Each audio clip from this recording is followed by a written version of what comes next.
28 नवंबर 2020 को दिल्ली की Sanjay colony Bhati mines की रहने वाली एक महिला ने मैदानगढ़ी पुलिस थाने में कंप्लेंट दर्ज कराई कि शाम 4 बजे के करीब उसका 10 साल का बेटा एक जनरल स्टोर पर कुछ सामान लेने गया था, लेकिन अब तक वापस नहीं लौटा।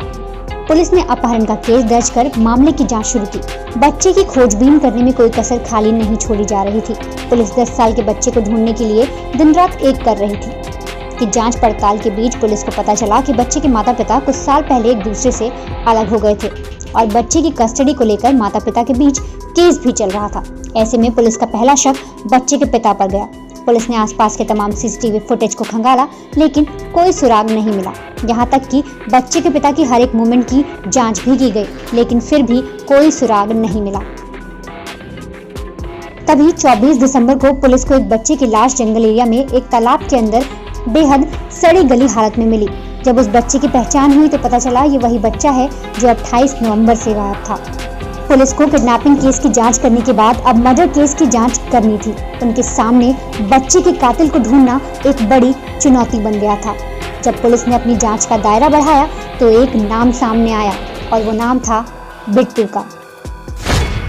बिट्टू बच्चे की मां का बचपन का वो दोस्त था जो उसकी मां से शादी करना चाहता था, लेकिन घर वालों की मंजूरी न मिलने से महिला की शादी कहीं और हो गई।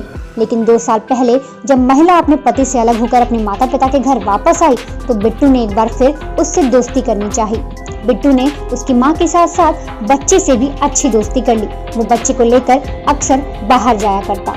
पुलिस का शक जब बिट्टू पर गहराया तो उसे हिरासत में लिया गया, लेकिन इसने पहले बच्चे के अपहरण और हत्या के केस में कुछ भी पता होने से साफ इनकार कर दिया। लेकिन जब दिल्ली पुलिस ने इस पर कानून का दम दिखाया तो इसने सारी कहानी पुलिस को बयां कर दी। आरोपी ने पुलिस को बताया कि वो बच्चे की मां से प्यार करता था और उससे शादी करना चाहता था, लेकिन जब महिला ने उसका शादी का प्रपोजल ठुकरा दिया तो वो पागल हो गया और इसी का बदला लेने के लिए इसने 28 नवंबर के दिन बच्चे को अकेला देख अपनी बातों के जाल में बहलाया और कुछ खिलाने के बहाने से जंगल की तरफ ले गया।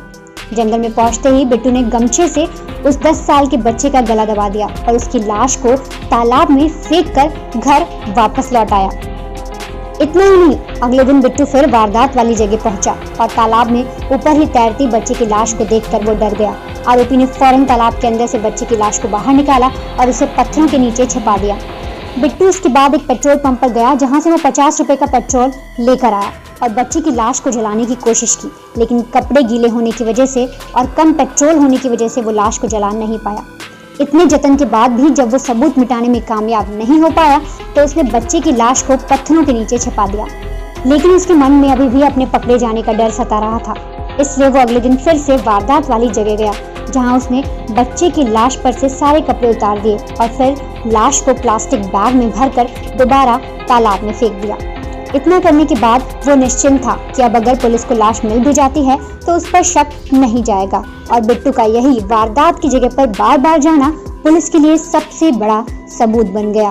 पुलिस ने मामले को सुलझाते हुए बताया कि बच्चे की लाश मिलने के बाद जंगल की ओर आती सड़क पर लगे सारे सीसीटीवी खंगाले गए और उनमें बिट्टू का बार बार दिखना उनके लिए केस के एक सिरे जैसा था, जिसे पकड़कर सारा केस सुलझ पाया।